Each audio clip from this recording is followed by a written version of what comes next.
Good morning, and thank you very much for joining us. Apologies for coming a bit behind our schedule. So sorry about that. But here we are, and without much further ado, let me quickly say that our guest this morning is Mr. Aderemi Bello, FCA. He's a chartered accountant and, among other things, former president of LCCI, Lagos Chamber of Commerce and Industry.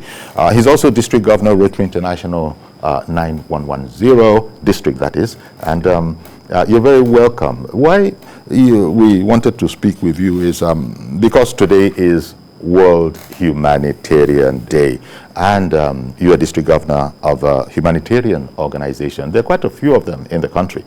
There's Lions, there's Rotary, Optimist, you know. Will. Yeah. So it's a UN, today is a UN designated day to focus on humanity.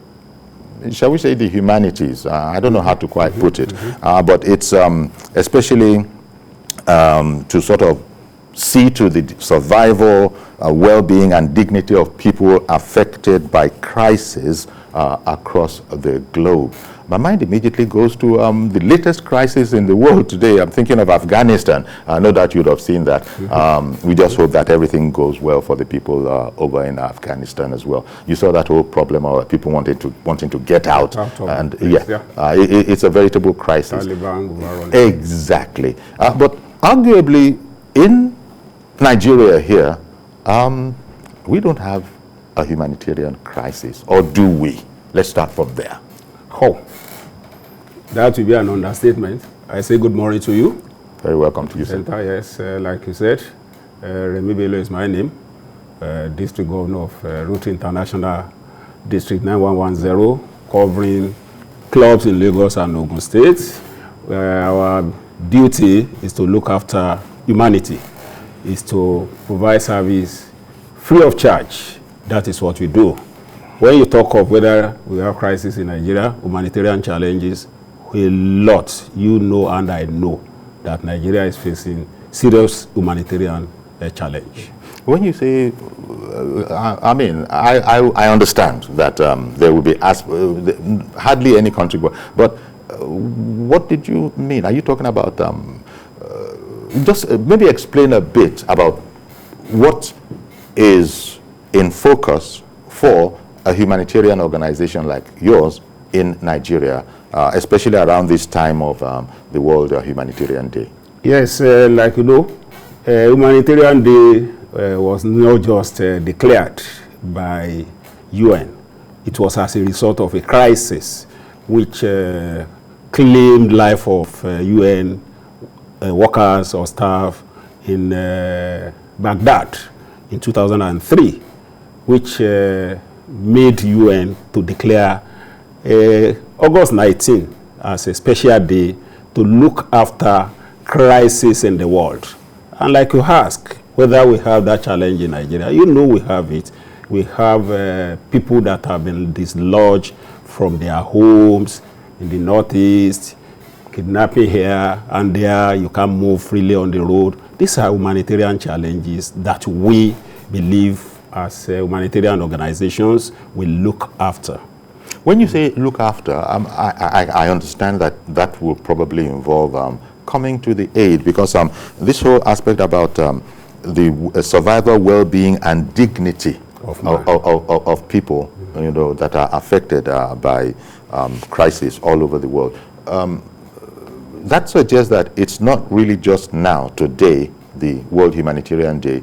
You've probably been involved with this for quite a while. Yeah. How have you been able to help those that are in crisis, your organization? Yes, Rotary as an organization at global and local level, we've always been part of what we call our areas of focus.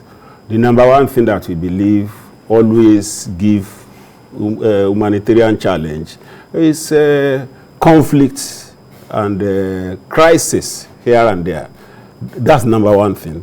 And the other one is climate change, climate challenge. These are things that, if not properly addressed, will lead to human crisis. These are areas Rotary and similar organizations come in and we try to see how we can support. Okay, so you have linked in Rotary the issue of climate change, which is indeed a global subject, has been so for, maybe even decades now. You've linked that to the eventuality of a human crisis, if not actually addressed. So it's not just war, strife, and that kind of a thing, but also the crisis that is, shall we say, creeping up on us day by day, according to all the experts, that is talking about global warming. Yes, that's from our behavior, and that can be addressed. I think there is this understanding at the United Nations level, where developed countries that are creating bulk or majority of climate crisis agreed to they pledge $100 billion annually to assist developing countries. This is yet to come to fruition. Emission from use of vehicles are things that are being addressed all over, but developing countries are yet to get to that level. We are getting to the point where nations are now trying to phase out fossil oil vehicles. Here we are in Nigeria, we are yet to start thinking of anything like that. So how has Rotary been in it, apart from just capitalizing on World, Humanitarian Day, and let's go out there and let's talk? I was trying to find out what Rotary has actively been engaged in this regard, especially emphasizing that whole area of, the well-being and dignity, quite apart from survival of people who are facing. Yes, thank you very much. Like I said earlier on, we have our areas of focus. The number one being peace building and crisis prevention. Okay. Yes, we have that as our number one area of focus. And if we are able to manage people such that we minimize crisis, and like we have even graduate studies in crisis management. That is number one thing Rotary is handling. We have about 6 centers across the globe where students have been taught how to manage crisis, how to arbitrate in crisis, how to prevent crisis. So you sort of support this. You support exactly. this. The other thing we do. You're speaking globally, and I was wondering if it is possible to narrow it down to Nigeria, or that's not the way it's done. Yes, it is what we do globally that comes local. We think global, we act local. That is yes. that action that I wanted you to enlighten us. At the district end, at Nigeria end, we have at different times we organize seminars, discussions, we engage government in how to manage crisis. Not only that, when it comes to area of climate, we embark on tree planting. You know what tree does in an environment. This is one of the things we embark on, that we do seriously and religiously. We are in the month that we are doing planting. Lagos State government is doing that. We are part of it. So at Lagos, in Ogun, and everywhere in Nigeria, Rotary and other organizations have been involved. Okay, let me take a caller. Mr. Ibrahim in Kano. Good morning, sir. Good morning. Please go ahead. Yeah, I'm right now. I'm seeing your number on the TV, Nigerian TV. That is why I'm trying to phone you. So I'm sure you. I'm really appreciative about the thing you are talking about this morning.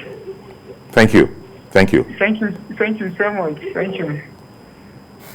Is that all you wanted to say? Did you want to contribute to the conversation? Yeah, I have a contribution. Sure. Please go ahead, sir. So my contribution about the issue you are talking, it's good to know the leaders of Nigeria to fight on how they are prevent the crisis to happen in our country. Why? Because some of the days we are lost our people. If you are looking, the things are happening at the Plateau State. Some of others tribes are killing Muslim parties. So still we are waiting what other presidents say about that. So that's the only thing I'm saying. May Almighty Allah make our country peace and unity. Thank you so much. Thank you very much for calling in, Mr. Ibrahim. Okay, he's pointed to the situation in Plateau State. We have organizations like ICRC, the International Committee of Red Cross, if I got that right. Yes. They are seen there. Does Rotary also send men and women out, or are you more of the in the intellectual side, thinking, planning? Because you talked earlier about seminars. Yeah, thank you very much. You know, our flagship in Rotary has been polio eradication drive.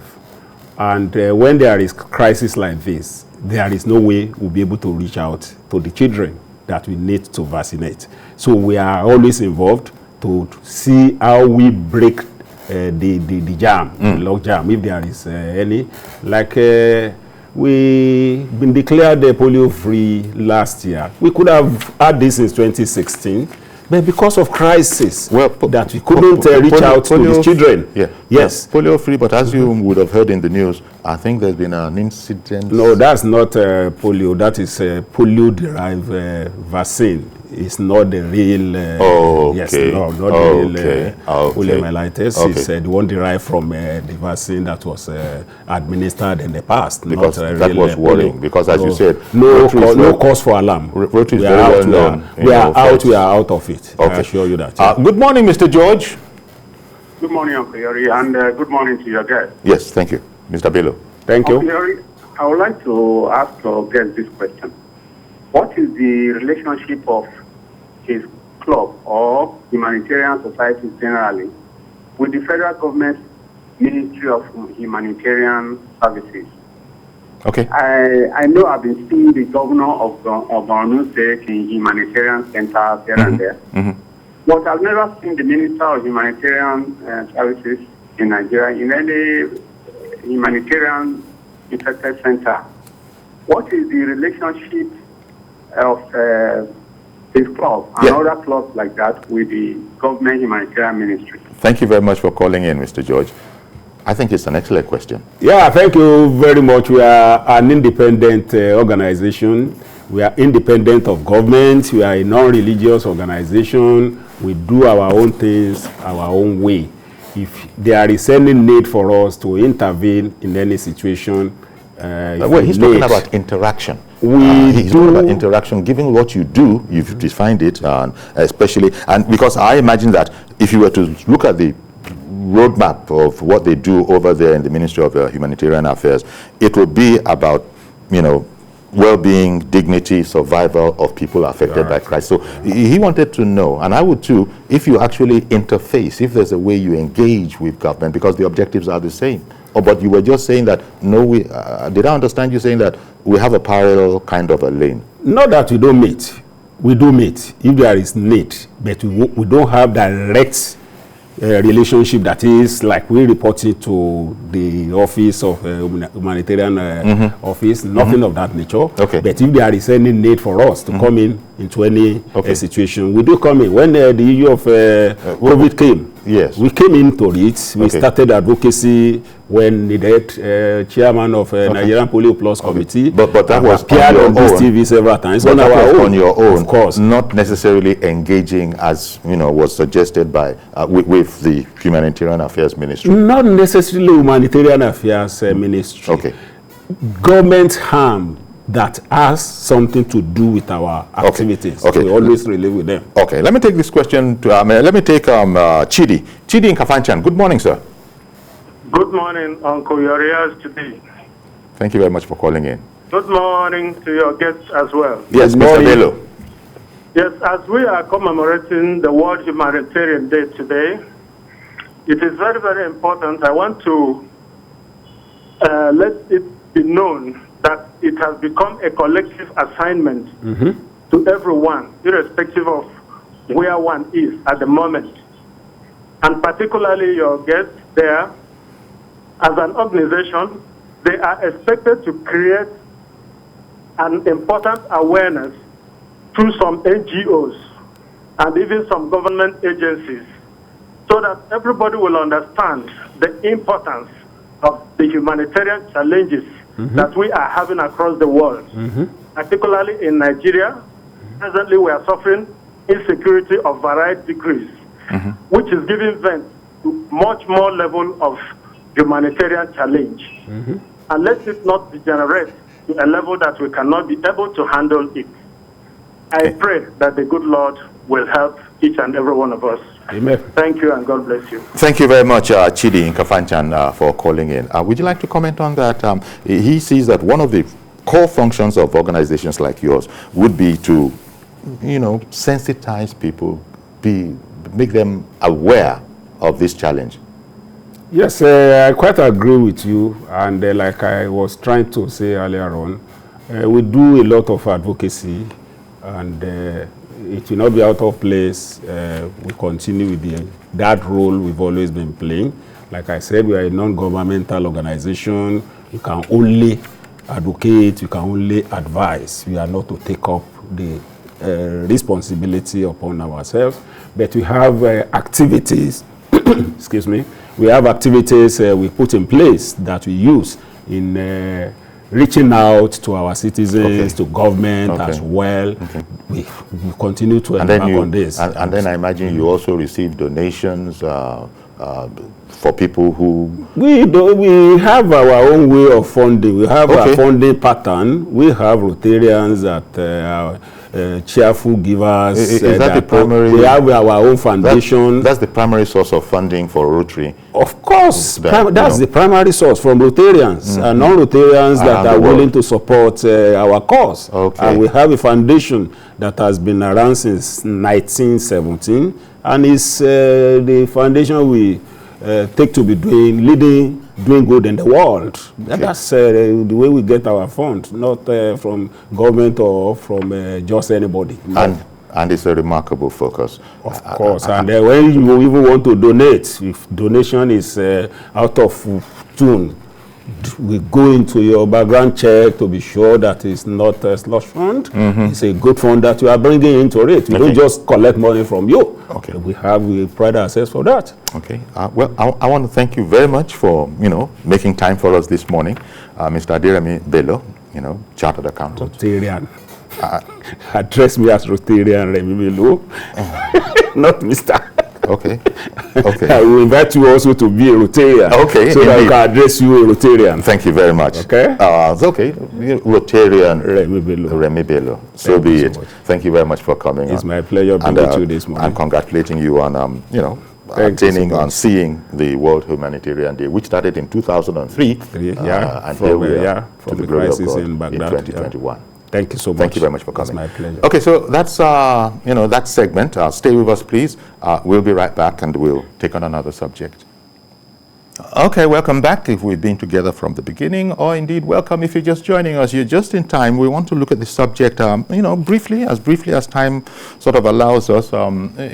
You probably caught it in the news on the business side of town that a federal high court in Abuja recently, at the request of the Central Bank of Nigeria, froze the accounts of 6 online investment firms, blocked their accounts for 6 months, and the central bank has accused them of engaging in illegal forex activities. People into investing in stocks and shares and that kind of a thing, they're pretty used to the whole idea of having a stockbroker. You in fact have to have a stockbroker. But now in modern times it's shifted. It's called Fintech, which I think is financial technology, and there are firms. These 6 firms whose accounts have been frozen by the by a high court in a federal high court in Abuja at the request of CBN. You got Bamboo Systems Technology Limited, Rise Vest Technologies, another company called OPNS, then another one, Chaka Technologies Limited, and CTL Business Expenses, as well as Trove Technologies Limited. All these companies become something of the darling of modern, stockbroking people, and especially the youths. Their popularity has just come on in leaps and bounds.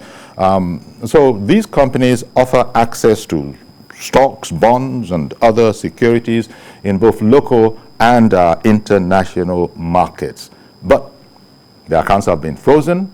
CBN says it needs time to investigate the matter further but in the meantime, the accounts have been frozen for 6 months. Well, Mr. Dotun Mabinuri, financial and policy analyst, is on the line. Good morning to you, Dotun. Great to have you. Good morning, sir. Good to be here once again. Indeed, our pleasure. So, tell me about this. As you heard in my opening, you got to have a stockbroker, and these firms, I imagine, were standing in that particular place. In this digital age, now you could connect with them. The central bank apparently doesn't quite like it. Is the central bank being old school, too old school, or can you understand the logic of this? As I said, the youths have been particularly interested in this new vehicle, according to newspaper reports. I believe it was in the cable, and then later on it was also reported by Premium Times. But why? Explain to us, if you will, what your understanding of why the central bank went this route, accusing them. It's not accusing them. Well, alleging. I guess that's what it amounts to. Alleging they're being involved in illegal forex activities. Okay. In a capitalist economy, you can't prevent businessmen from making profit. In as much I am not into so much into the activities they have done, and I'm not supporting illegal activities. I feel government CBN on behalf of government should need to tread cautiously by not throwing the baby away with the bathwater. So in my own opinion, I feel, well, giving 180 days for investigation is too much a period. That's half a year. It's too much a period to investigate a matter. This is fintech. Everything is about technology. With your finger, with the tap of your finger, you can get whatever information, whatever audit trail or whatever you want to do. You can audit whatever they have done. Because whatever transaction you do, always have what they call footprint. You can trace the footprint and see whether they have been involved in any legal or illegal activity, then take necessary sanctions, other than suspending them for 6 months.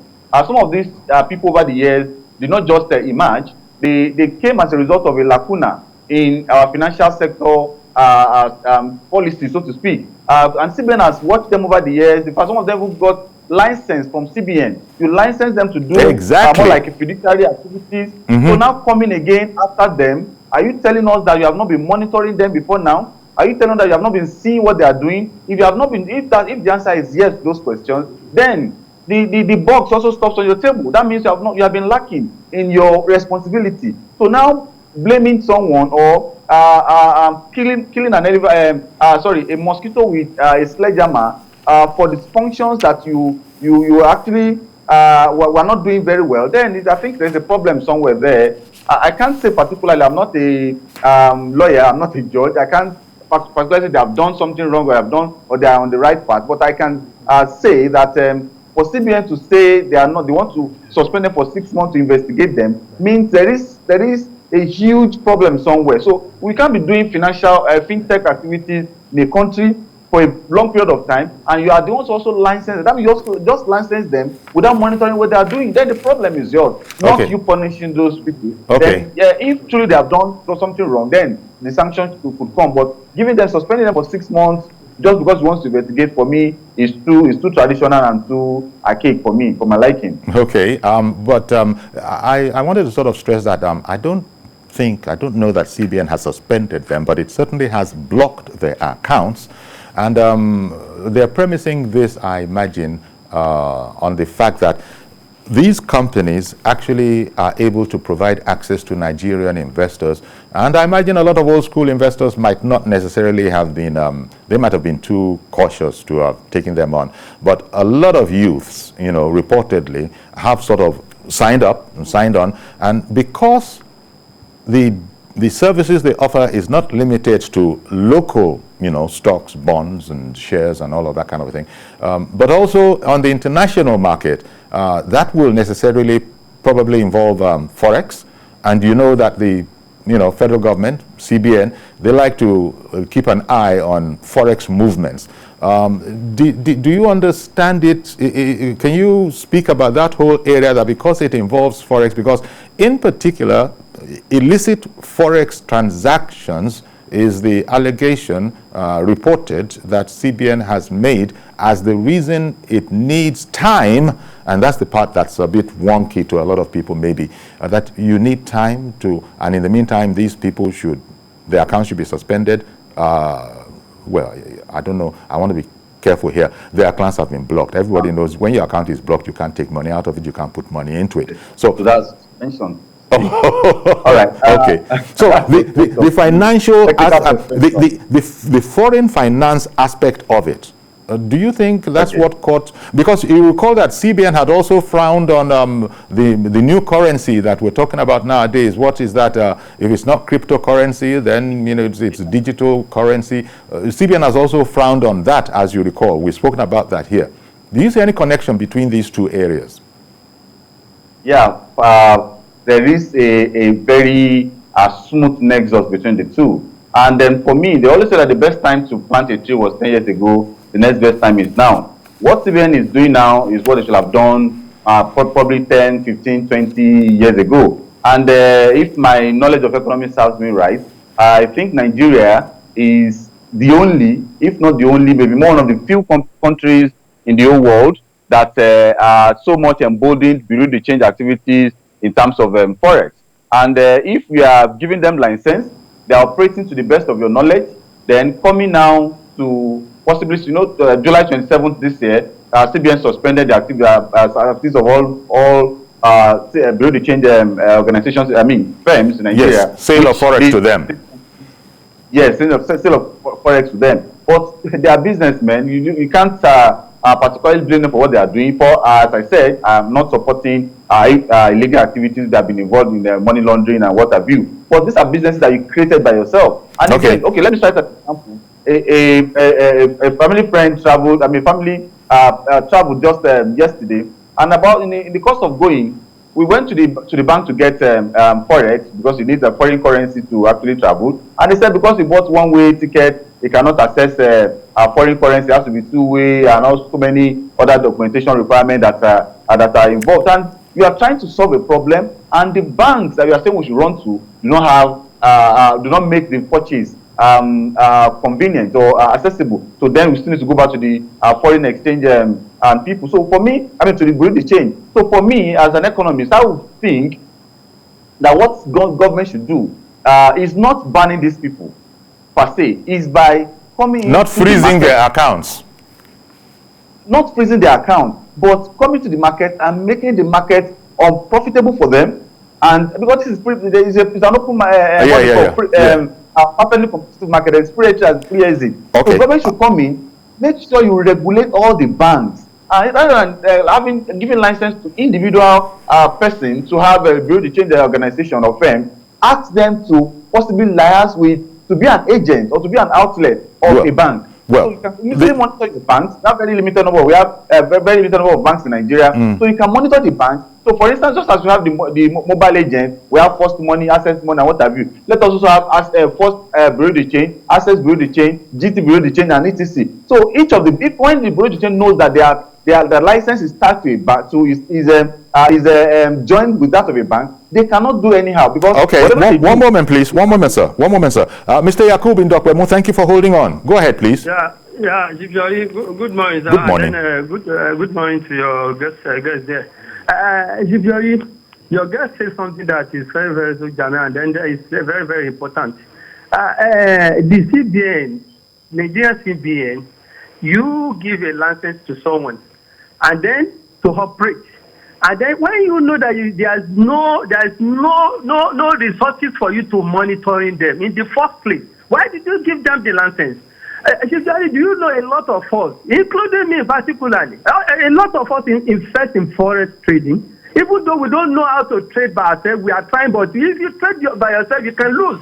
And then when you know that there is some expert trader that can trade on your behalf, and then you liaise with them, you sign an agreement with them, this is also how much they will be giving you per month. And then you give them your money to trade on your behalf, and then at the end of the day, 3 months, 4 months, after you have been investing it, and then they will tell you that the CBN has frozen their account, and then there's nothing they can do to it. And then you can't take them to court, because also in this country, you heard the news, you know what is going on, that the CBN did it. See, I can tell you, the fiat money, the cryptocurrency, all this forex trading and all that, the Binance and all that, they have blockchain that you can never take somebody's money from that place, because the security of those things is so damaged that you cannot even withdraw someone's money. Yeah, well, Yakub, I know that's another conversation, but the kind of money you're talking about, the kind of money you're talking about, or the blockchain and all of that, it goes as it circumvents central banks around the world, and they don't like that. CBN, central banks don't like that.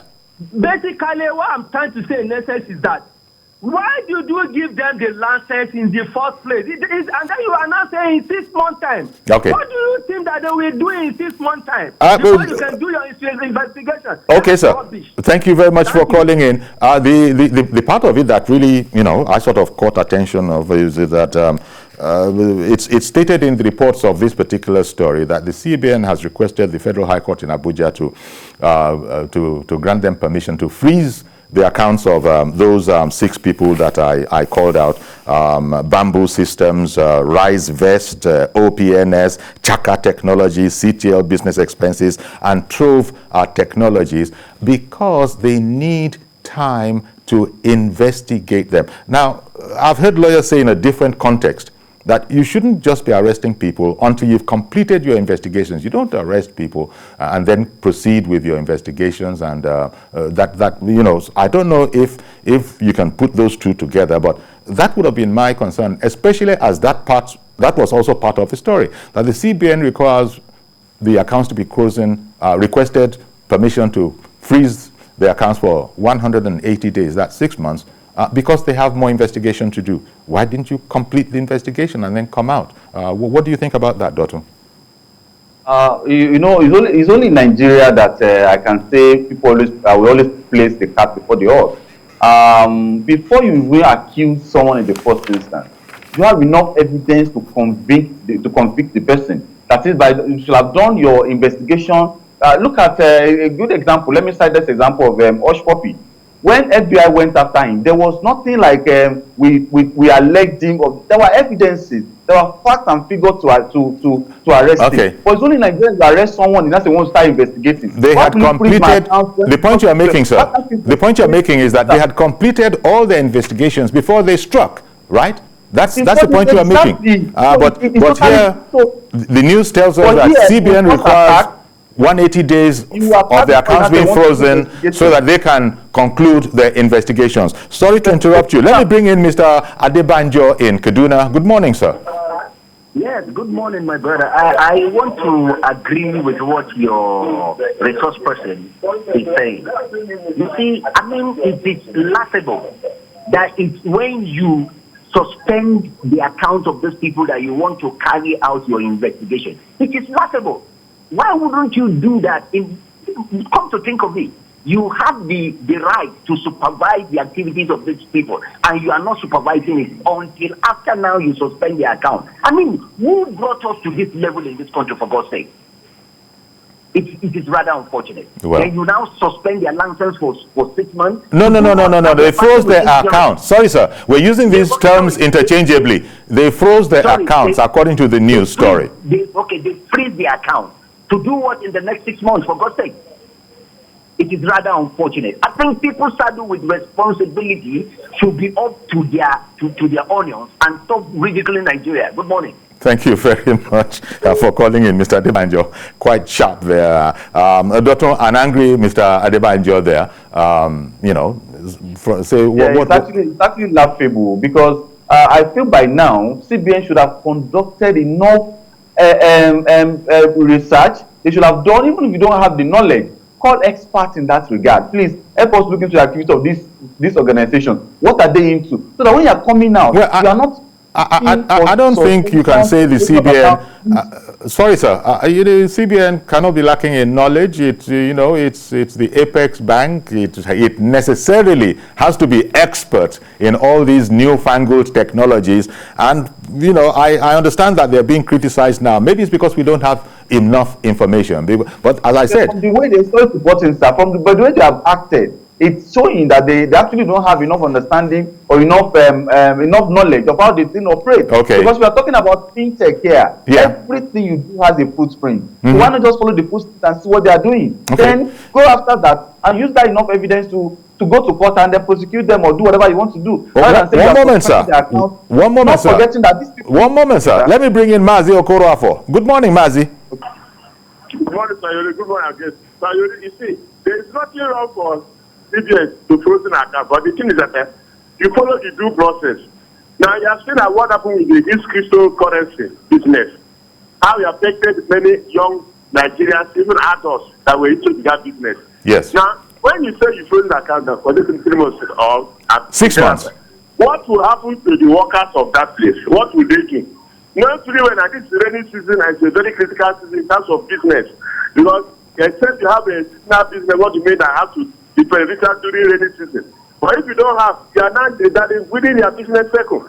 So what you should do, they should do the needful before you proceed. Make sure you have done your own in-depth investigation before, not after. Because at the end of the day, if you go to court, the court will say on police account, you see that you are not getting no backwardness. Because what you should do now is how to encourage the young ones to move forward in a legal way, not illegal. Because I'm not supporting anything that's illegality, but the legal and constitutional business. But anything that's outside that, I'm not in support of. But they should look inward. Proper investigation before closing any account. Indeed. Very much have a blessed day. Thank you very much, Mazi. Reading up on the matter myself, I believe, and I'm a bit hesitant to indulge in all these technical terms. The CBN, it was an ex-parte motion by CBN.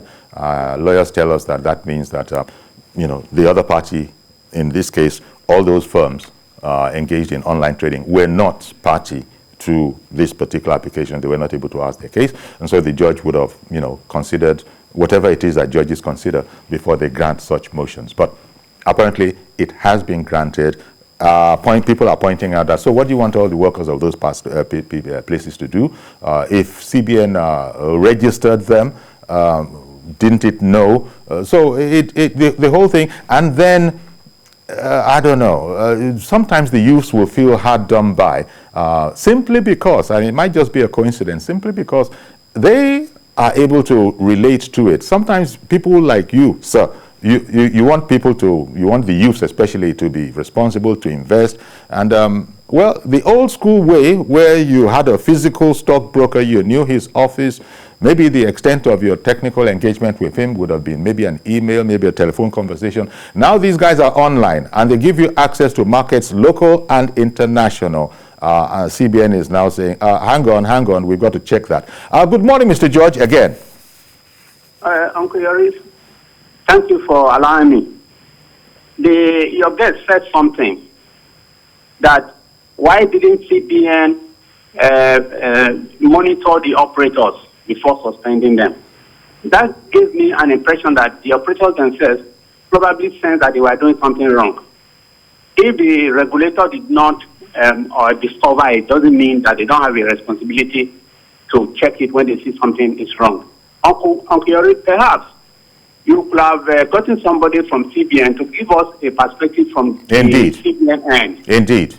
Yes, because if the CBN has reason, if the CBN has reason to say, no, this operation should no longer go on for now, they must have some... there must be a sound reason from their perspective. Yes, for anyone to come to a reasonable assessment, you have to get the two perspectives.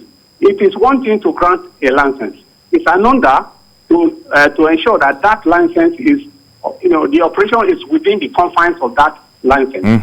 CBN is the regulator of Nigeria's sound financial system, and they have a responsibility to ensure that anything outside the soundness of the financial system should be checked. I won't judge until we hear from the CBN exactly, or some similar expert, what exactly is going on. Can I quickly important that? Yes, please. Very, very briefly.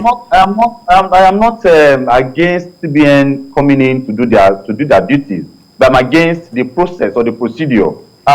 Suspending for the sake of investigating, for me, shows lack of responsibility, shows so it means that someone somewhere is not doing his job. Okay. I can't give you license to do something and then just leave it without monitoring. That means somebody was not monitoring. So if you are monitoring, then you don't need to seek high court judgment to suspend the account. All you need is just to go after them because they have flouted the license you have given them. Then make arrest, or you shut them down, or do whatever you want to do. Exactly. So going to the court to do that means that somebody somewhere is not doing the right thing. Somebody somewhere is checking on his responsibility. Which is my point of argument. Indeed. Not that they don't have the right to do whatever they want to do. They're not suspending them to now investigate for 6 months. I take the point you're making. Mr. Mabinori, we're running out of time. That's 3.3% unemployment. So we are also letting people unemployed for the next 6 months. For me, it's not fair.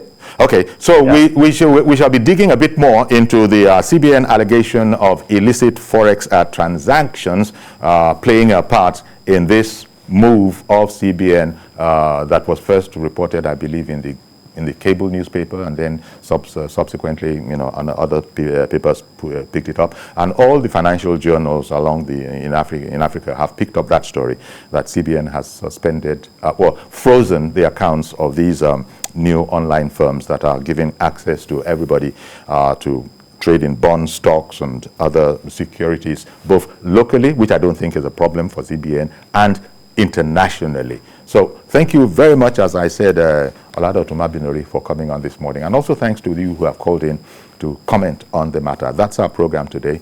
Please join us tomorrow for a fresh edition. I'm Yori Fulani. Bye-bye for now.